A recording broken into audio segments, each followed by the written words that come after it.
Легендите разказват за време преди хиляди залези, когато звездите разговаряли с земята. В този свят на хармония живеела жена Слънце, изтъкана от златните лъчи на зората. Тя била сърцето на Вселената, а любовта й – котва за всичко живо. Нейният любим бил вечният пътешественик, дух на безкрайното любопитство. Но жаждата му за знание го отвела твърде далеч, в бездните, където светлината умира. Там, в шепота на празните пространства, го причакали сенките. Те му предложили власт над забравените истини. Цената била само частица от неговата светлина. Заслепен, той прие. Но сенките са измамни. Те никога не дават, без да вземат всичко. В мига на сделката, те не просто взели светлината му. Те я погълнали, оставяйки студена, гладна празнота. Вечността, която получил, била вечност на неутолим глад. Усетила агонията му през космоса, жената Слънце тръгнала да го търси. Пътувала през умиращи светове, водена от ехото на тяхната любов.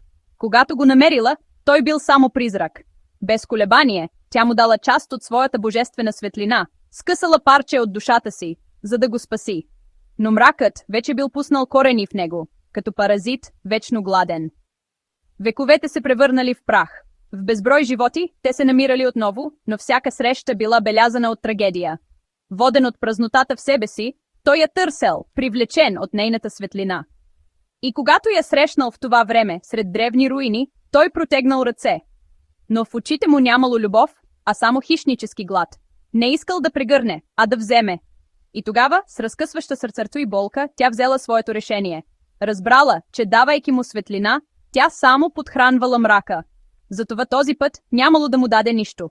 Вместо това, щяла да се превърне в огледало, което да му покаже празнотата, която го е погълнала. Нейното отсъствие щяло да бъде неговият урок.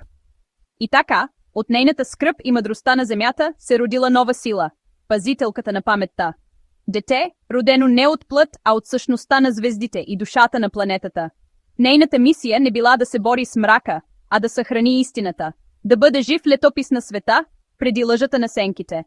Тя бродеше по света, а докосването й будеше спящите истории. Под пръстите и пустините разцъфтяваха със спомени, а планините пееха песните на своето сътворение.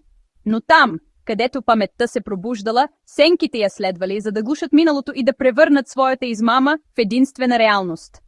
Затова сега, когато земята сама разкрива тайните си, как цвете пробие през скала, знайте, че пазителката е минала от тук.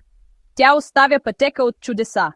И остава надеждата, че един ден пътешественикът ще види тези знаци, че ще тръгне след нея, не за да вземе, а за да си спомни, да върне светлината, като я преоткрие в паметта, която тя пази, и да стане отново цял.